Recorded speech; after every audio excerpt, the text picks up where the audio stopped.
Hello દોસ્તો, welcome back to SK ઉપકરણ channel. અત્યારે હાલના બ્લોકના અંદર તમે ફૂલ નાથ મહાદેવના દર્શન કરશો।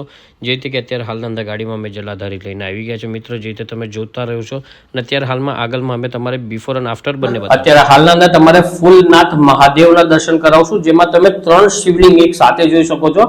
અને આના અંદર એક જલાધારી હતી જે હાઇટેડ હતી, તમે જોઈ શકો છો, કેમ કે જે શાસ્ત્રના હિસાબથી અંદરનો ગર્ભગૃહનો માપ હોય એ બી ફેર હતો, તો બધું ચેન્જીસ કરવામાં આવ્યું છે। એના અલાવા આની જે હાઈટ હતી ને સાહેબ એ 15 ઇંચ હતી।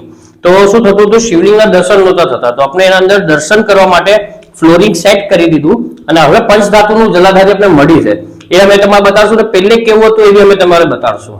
જેવી રીતે કે તમે કન્ડિશન જોઈ શકો છો, અમે શિવલિંગનો જે સ્થાન છે એજ ઇટ ઇઝ જ રાખો છો। શિવલિંગના સ્થાનમાં કોઈ દિવસ ફેરફાર નથી થયો દોસ્તો, એ બી તમે જોઈ શકો છો। અને એ પછી જલાધારી આપણે અર્પણ કરી છે, અને આ જલાધારી જે બનાવી છે દોસ્તો એ એક સાથે 3 શિવલિંગ અને એક જ જલાધારીમાં સેટ થાય એવી તમને બનાવેલી છે। જે રીતે તમે જોશો કે આ અર્પણ કર્યા પછી હું તમને જે બતાડવા માંગુ છું એટલું સુંદરતા લાગે છે, દાદા કેવા નિખારી રહ્યા છે એ બી જોઈ શકો છો। અને એક સાથે 3 જલાધારી એક જ ગૌમુખીમાંથી પાસ થાય છે, જે રીતે તમે જોશો। અને ત્રિશુલ લગાડવાનો સ્થાનનો બી ઇસ્યુ હતો, તે બી આપણે આ જલાધારીમાં સેટ કરી દીધું છે દોસ્તો। બીજો પાર્ટ બી શોર્ટ ટાઈમમાં દોસ્તો આવી જશે।